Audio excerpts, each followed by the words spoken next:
കലാഭവൻ മണി ഓർമ്മയായിട്ട് വർഷങ്ങൾ കഴിഞ്ഞുവെങ്കിലും ഇന്നും അദ്ദേഹത്തിൻ്റെ ഓർമ്മകൾക്ക് മരണമില്ല. മണിയുടെ ഏകമകളായ ശ്രീലക്ഷ്മി എറണാകുളത്തെ ശ്രീനാരായണ കോളേജ് ഓഫ് മെഡിക്കൽ സയൻസിൽ MBBS 4ാം വർഷ വിദ്യാർത്ഥിനിയാണ്. കഴിഞ്ഞ ദിവസം മണിയുടെ പാടിയിലേക്ക് മകളുടെ കൂട്ടുകാരിൽ ചിലരെത്തിയിരുന്നു. അവർ പകർത്തിയ ചിത്രങ്ങളാണ് ഇപ്പോൾ മാധ്യമങ്ങളിൽ നിറഞ്ഞു നിൽക്കുന്നത്. അച്ഛന് പിറന്നാൾ സമ്മാനം കിട്ടിയ ആന, താൻ വരച്ച ചിത്രങ്ങൾ, അച്ഛൻ്റെ ഓർമ്മ കുടീരം, പാടി, അങ്ങനെ എല്ലാ ഓർമ്മകളും കൂട്ടുകാർക്കായി ശ്രീലക്ഷ്മി കാണിച്ചു കൊടുക്കുകയാണ്. അച്ഛൻ്റെ ഓർമ്മകൾ സുഹൃത്തുക്കളെ കാണിച്ചു കൊടുക്കുമ്പോൾ പഴയകാലം ഓർക്കുകയാണ് ശ്രീലക്ഷ്മി. കലാഭവൻ മണിയുടെ ഏറ്റവും വലിയ ആഗ്രഹം മകളെ ഒരു ഡോക്ടറാക്കണമെന്നതായിരുന്നു.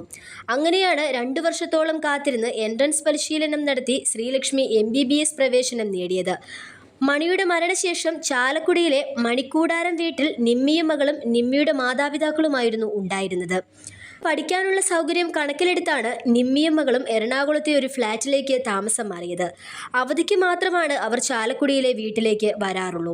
കലാഭവൻ മണി ജീവിച്ചിരുന്ന കാലത്ത് ഒരു ഫോട്ടോ എടുക്കുന്നതിനായി 100 കണക്കിന് ആളുകളായിരുന്നു ഓരോ ദിവസവും മണിയുടെ വീട്ടിലെത്തിയത്.